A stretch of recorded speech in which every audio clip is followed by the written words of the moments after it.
اب تو یہ چکیاں شکیاں سارا کچھ ہی گئیں تقریباً، شاید کہیں ہو ٹوٹی پھوٹی پڑی کسی کے ہاں، آپ کے ہاں ماشاءاللہ۔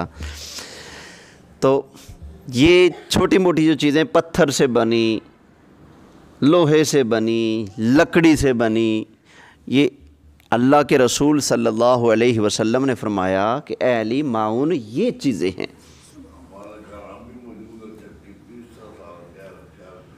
ماشاءاللہ جی۔ ایک اور حدیث سنیے، حضرت ابو ہریرہ رضی اللہ تعالی عنہ بیان کرتے ہیں کہ رسول اللہ صلی اللہ علیہ وآلہ وسلم نے معون کے بارے میں فرمایا اس سے مراد وہ چیزیں ہیں جن کے ساتھ لوگ آپس میں ایک دوسرے کے ساتھ تعاون کرتے ہیں، یعنی وہاں پر کوئی کرایہ، کوئی رینٹ، کوئی پیسہ، کوئی نفع لینا مقصود نہیں ہوتا، وہ تعاون ہوتا ہے ایک دوسرے کے ساتھ، وہ چیزیں ہیں۔ مثلاً کلہاڑی، یہ حدیث شریف ہے، نبی کریم علیہ السلام نے فرمایا کہ مثلاً کلہاڑی، ہنڈیا، سالن، ہمارا سالن نہیں پکایا ہے، تھوڑا سالن تو دے دو روٹی کھانی، اچار دے دو، کوئی لسی دے دو، کوئی چینی دے دو، یہ ہنڈیا میں یہ چیزیں آ گئی نا۔ فرمایا کلہاڑی، ہنڈیا، ڈول اور ان کی طرح اور بھی چیزیں ہیں جو فرمایا کہ وہ معون ہیں۔ فرمایا کہ یہ چیزیں ایک دوسرے سے منع نہیں کرنی، کوئی مانگے تو اس کو دے دو، اس کو روک دینا نہیں ہم نہیں دیتے۔ یہ کن کی صفت ہے؟ منافقوں کی۔ اور مومن کی صفت کیا ہونی چاہیے کہ جو مسلمان کو آپ سے ضرورت پڑ گئی، تو یہ جو روز مرہ کی چیزیں ہیں ان میں کون سا گھاٹا جاتا ہے یار، کلاڑی وہ استعمال کرے گا دے دے گا بس، تو اس طرح کی چیزیں دے دینی چاہیے۔ اس کو کہتے ہیں عاریتن یا عاریت، دوسرے شخص کو اپنی چیز کسی نفع کے بغیر فائدہ اٹھانے کے لیے اس کے سپرد کر دینا، اپنی چیز کسی دوسرے کے سپرد کر دینا بغیر کسی عوض کے، بغیر کسی بدلے کے، نفع اٹھانے کے لیے۔ کہیں دیتے ہیں، کلاڑی دیتے ہیں تو اگلے سے کوئی بدلہ لیتے ہیں، عارضی طور پہ اپنی چیز اس کے سپرد کرتے ہیں، بھئی لے جو کام کر لینا پھر واپس دے جانا، اس کا کوئی رینٹ نہیں، کوئی اس کا کرایہ، کوئی فیس ہے، کچھ نہیں۔ اس کو کہتے ہیں عاریتن۔ اس کی شرائط،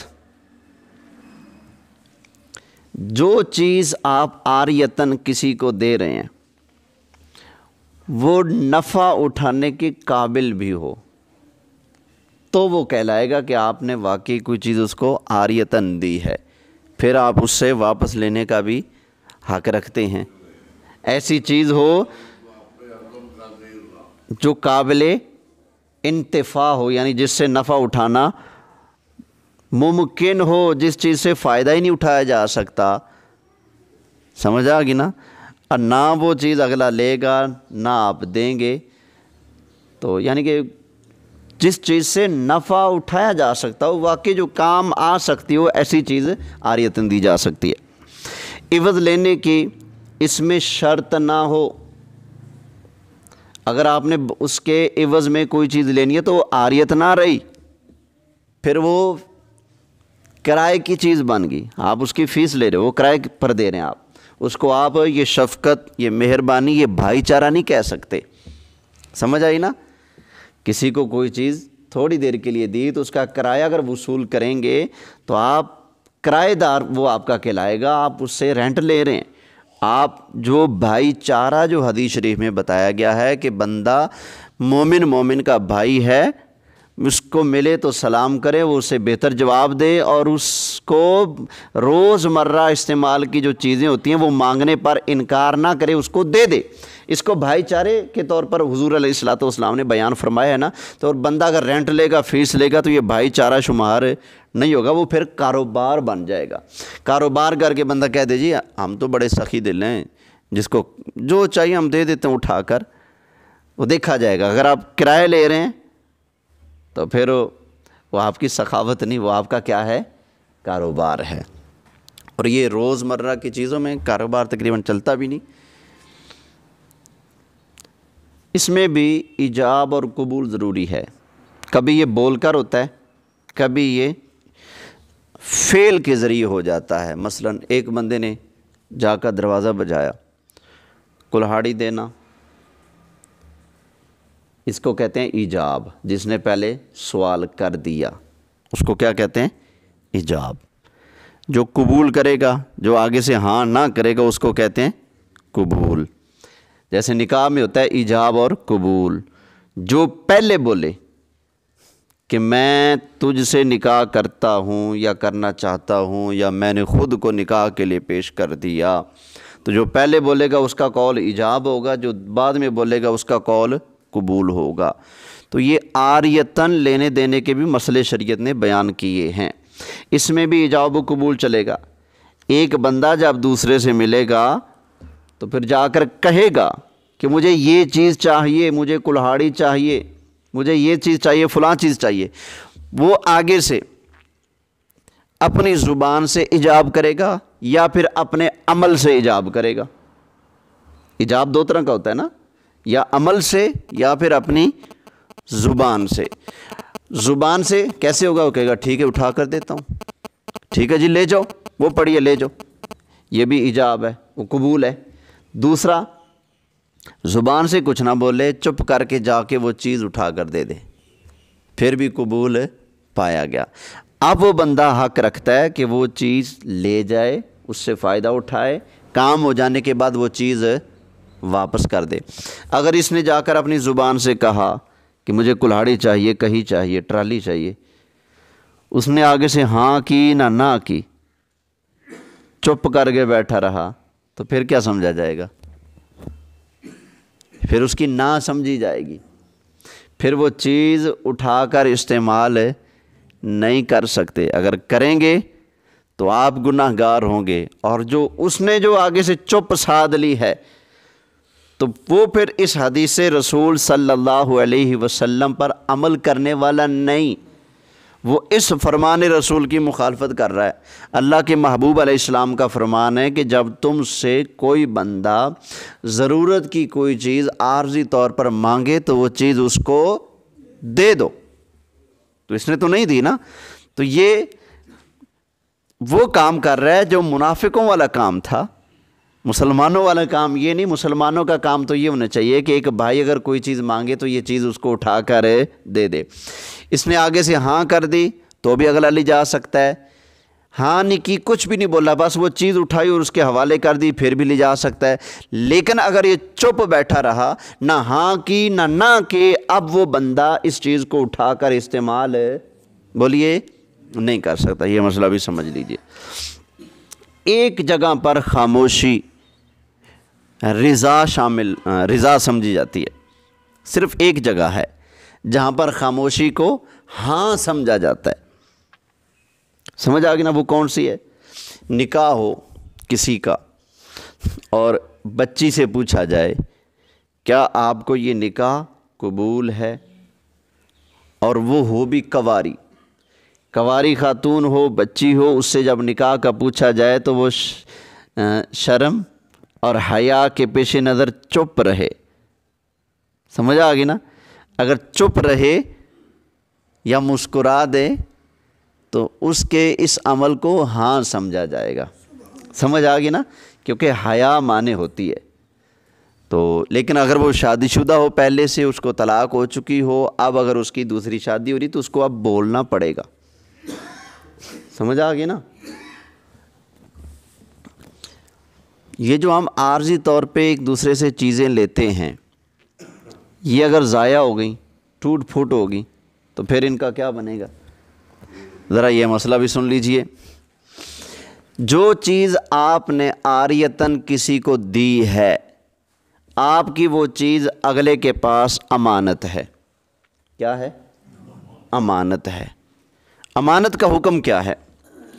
امانت کا حکم یہ ہے کہ اگلے کے پاس سے آپ کی چیز ضائع ہو گئی، ٹوٹ پھوٹ کا شکار ہوگی، اب شریعت کہتی ہے کہ دیکھیں گے کیا اگلے بندے کی سستی لاپرواہی کی وجہ سے وہ چیز ضائع ہوئی ہے۔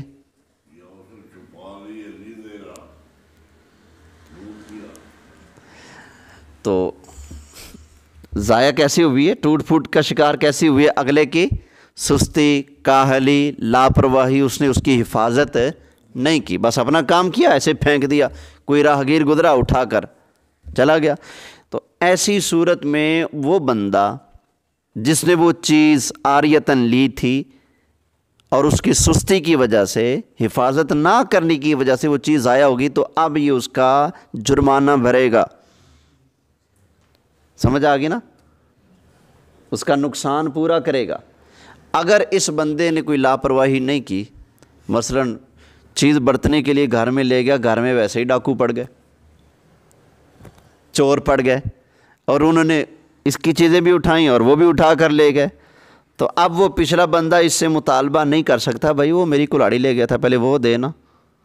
اب شریعت کہتی کہ نہ، اس نے جان بوجھ کے تھوڑی کی ہے، اب اس سے مطالبہ نہیں کر سکتے۔ تو امانت کا بھی یہی حکم ہے۔ امانتاً آپ نے کوئی چیز کسی کے پاس رکھی ہے تو کیونکہ امانت اور عاریتاً کا یہی حکم ہے، امانت میں بھی یہی ہوتا ہے، اگلے بندے سے امانت ضائع ہوگی تو دیکھا جائے گا اس کی سستی، لاپرواہی سے ضائع ہوئی ہے، گم ہوئی ہے، ٹوٹی پھوٹی ہے، یا پھر اس نے تو کوئی کسر نہیں رکھی، اس نے ہر طرح سے اس کی حفاظت کی، لیکن پھر بھی وہ چیز نام محفوظ رکھ سکا، بچا نہ سکا، واقعی حفاظت بھی کر رہا تھا لیکن پھر بھی اس کو کوئی داغ لگا گیا، تو اب وہ پھر اس کا نقصان پورے کا کرنے کا ذمہ دار نہیں ہوگا۔ اگر اس کی سستی ہے اس میں شامل، پھر وہ نقصان اگلے کا پورا کرے گا۔ سمجھ آ گئی یہ بات؟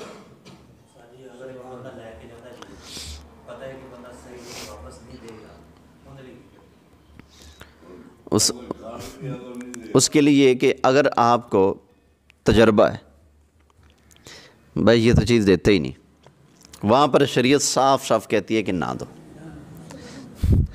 عاریتاً چیز دینا جائز ہے، مستحب ہے، ثواب کا کام ہے، لیکن دینا فرض نہیں، یہ بھی یاد رکھیے گا۔ کوئی چیز بندہ آپ سے مانگتا ہے، آپ کی چیز ہے، آپ مالک ہو، شریعت یہ کہتی ہے کہ مسلمان ہے، مہربانی کرو اس کو دے دو، اس کی ضرورتیں پوری کرو، اس کے کام آؤ۔ لیکن تجربے سے جس بندے کی عادت معلوم ہے کہ یہ ہڑپ کر جاتا ہے، واپس نہیں دیتا، تو ایسے بندے کو کوئی چیز ہے۔ بلکہ شریعت کا یہاں لوگوں کو بھی ایک آرڈر ہے۔ مثلاً بازار میں بیٹھے ہیں نا آپ لوگ، آپ کو پتہ ہے ایک دکاندار ہے، وہ جس کے ساتھ بھی کاروبار کرتا ہے تو اگلے کو چکر دے دیتا ہے، دا لگا جاتا ہے، اگلے کا مال کھا جاتا ہے۔ تو اب مسلمان کو نقصان سے بچانا بھی تو ضروری ہے نا۔ تو اب شریعت یہ کہتی ہے کہ چغلی تو نہیں کرنی چاہیے، لیکن جب ضرورت پڑ جائے تو ضرورت کے پیش نظر ایک مسلمان بھائی کو نقصان سے بچانے کے لیے اسے خبردار کر سکتے ہیں، بھائی بچ کے رہیں، ہے بندہ بڑا خطرناک ہے، بچ کے رہیں۔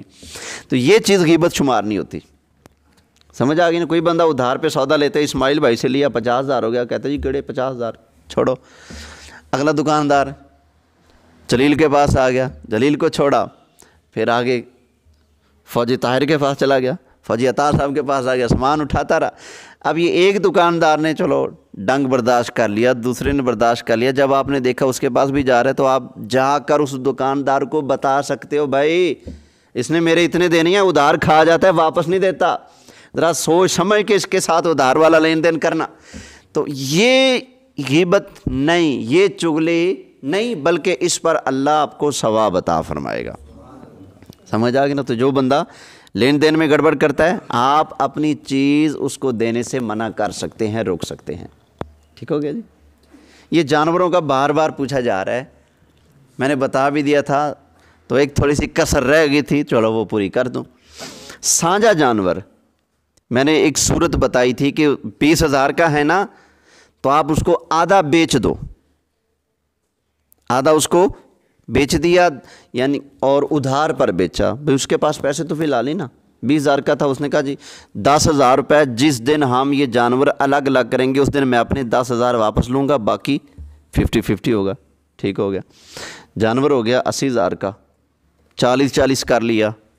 اب وہ 10,000 پہلے والے جو آدھا بیچ چکا تھا لے لے گا، جو آپ کرتے ہیں کام بھی اتنا ہوا اور طریقہ بھی جائز ہو گیا۔